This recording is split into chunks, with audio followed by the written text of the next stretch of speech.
Merci Madame la Présidente. Ma question s'adresse à Madame Catherine Chabaud, ministre de la Mer et de la Pêche, sur les mesures à mettre en place suite à l'entrée en vigueur du traité international sur la haute mer et de la biodiversité marine, également appelé BBNJ, Biodiversity Beyond National Jurisdiction.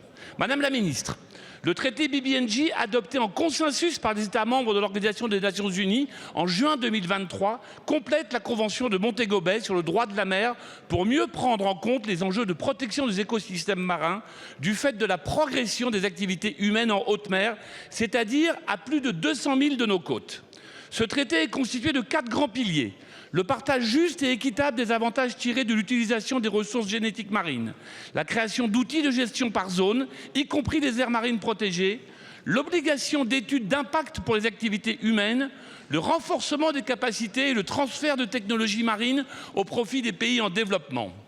En 2021, déjà, l'Assemblée avait adopté à l'unanimité la résolution appelant à un accord ambitieux que nous avions présenté avec notre ancienne collègue de Polynésie française, Maïna Sage.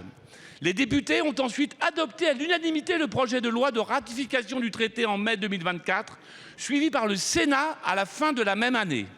Grâce au travail diplomatique de la France et au portage politique de nos ministres et de notre Parlement en amont de la conférence des Nations Unies sur l'océan, l'UNOC, qui s'est tenue à Nice en juin dernier, le traité BBNJ a obtenu les 60 ratifications nécessaires à son entrée en vigueur qui a justement eu lieu samedi 17 janvier. C'est une très bonne nouvelle dont nous pouvons tous sincèrement nous réjouir. Maintenant, en perspective de la COP Océan qui aura lieu à New York à la fin de l'année, nous devons rester à l'avant-garde de la protection de l'océan au niveau international en travaillant dès aujourd'hui à des projets concrets et des mesures possibles de protection d'espaces en haute mer.